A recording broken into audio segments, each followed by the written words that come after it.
एक छोटे से गांव में राजू नाम का लड़का अपने पापा के साथ रहता था।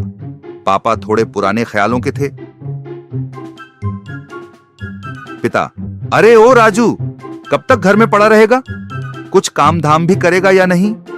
राजू, पापा, अभी तो आंख खुली है, सपनों में तो नौकरी ही कर रहा था। पिता, सपनों में नहीं, असली जिंदगी में पैसे कमा, जा शहर, कोई काम पकड़ और हर महीने पैसे ला।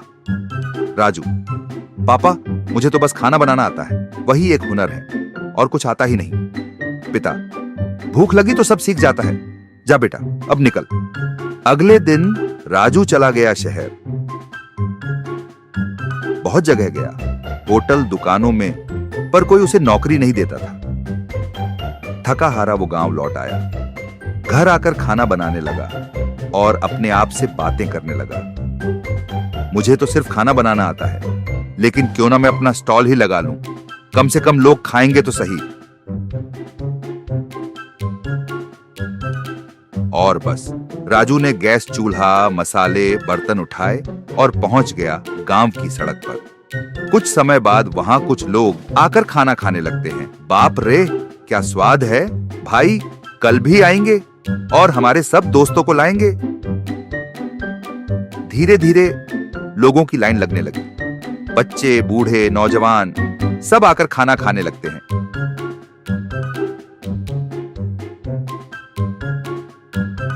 शाम को राजू ने सारे खाने बेच दिए और पहली बार अपने दम पर कमाए हुए पैसे लेकर घर लौटा। राजू, लो पापा, एक दिन की कमाई है, जितना नौकरी में महीनों में मिलता है उतना आज मिल गया, यही है अपने हुनर की ताकत। पिता, अबे वाह बेटा, तू तो सच में कमाल कर गया, मुझे तो पहले ही पता था तू कुछ बड़ा करेगा। कुछ महीनों बाद राजू ने अपने घर के बाहर एक छोटा सा ढाबा खोल लिया। इसलिए दोस्तों, हर किसी में एक हुनर छुपा होता है, अगर उस पर भरोसा करो तो वही तुम्हारी पहचान बन सकता है। एक गांव में एक लड़का रहता था, नाम था मुन्ना। उसका कोई काम धंधा नहीं था, बस सड़कों पर यूं ही मटर गश्ती करता रहता।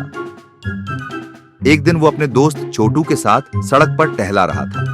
मुन्ना, भाई छोटू, अब तो बोरियत हो रही है, दिन भर घूमते घूमते थक गया हूं। मुझे ऐसा काम चाहिए जिसमें जल्दी पैसा आए, चाहे थोड़ा उल्टा सुल्टा ही क्यों ना हो, लेकिन पैसा चाहिए, वो भी फास्ट। छोटू हंसते हुए, ओहो मुन्ना, तू भी ना, जल्दी पैसा चाहिए, लेकिन एक काम है, पर तुझसे नहीं होगा। मुन्ना गुस्से में, ऐसा क्या है जो मुझसे नहीं होगा, तू बोल तो सही। छोटू, मेरा एक दोस्त है जो बिना पढ़ाई के तुझे नकली पुलिस अफसर बना सकता है, बस 5 लाख रुपए देने होंगे। मुन्ना जोश में, क्या बात कर रहा है, पुलिस अफसर, फिर तो मजा आ जाएगा, वसूली पे वसूली करूंगा, चल अभी मिलवा दे उस दोस्त से। मुन्ना ने अगले दिन अपने दोस्त के दोस्त बिल्लू से मुलाकात की। मुन्ना, भाई तुम ही हो जो बिना कुछ किए पुलिस अफसर बना देते हो? बिल्लू धीरे बोलते हुए, धीरे बोल भाई, हाँ मैं ही हूं, लेकिन पहले 5 लाख लाओ, फिर सब सेट कर दूंगा। मुन्ना ने जैसे तैसे पैसे इकट्ठा किए और नकली पुलिस की वर्दी पहन ली। फिर क्या, वर्दी पहनते ही खुद को असली सिंघम समझने लगा। अगले दिन मुन्ना एक गैरेज में गया जहां गरीब रामू काका काम करते थे। मुन्ना कड़क अंदाज में, ओए सुनो, तुम्हारा गैरेज गलत जगह पर है, अभी बुलाता हूं बुलडोजर, सब साफ करवा दूंगा। रामू काका हैरानी से, साहब मैं तो पिछले 10 सालों से यही काम कर रहा हूं, कभी किसी ने कुछ नहीं कहा। मुन्ना, ओ 10 साल से, तो फिर 10 साल का जुर्माना देना पड़ेगा। उसी समय 2 पढ़े लिखे लड़के वहां से गुजर रहे थे।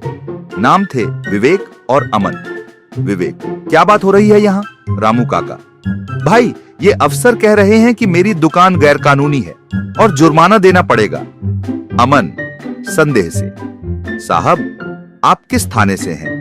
मैंने आपको पहले कभी नहीं देखा, अपना आईडी कार्ड दिखाइए जरा। मुन्ना घबराकर, तुम लोग बहुत सवाल कर रहे हो, अब तुम्हें जेल में डाल दूंगा पूरे 1 साल के लिए, लेकिन अगर अभी 2 लाख दे दो तो छोड़ दूंगा। विवेक हंसते हुए, अबे ओ झूठे अफसर, अब तू खुद जेल जाएगा, मैं ही असली पुलिस अफसर हूं इस गांव का। अभी ऑफ ड्यूटी हूं, इसीलिए यूनिफॉर्म नहीं पहनी। फिर क्या? विवेक ने तुरंत पुलिस जीप बुलवाई और मुन्ना को पकड़वा दिया। जल्दी पैसा कमाने के चक्कर में कभी गलत रास्ता मत चुनो। बेईमानी की रोटी ज्यादा दिन नहीं टिकती।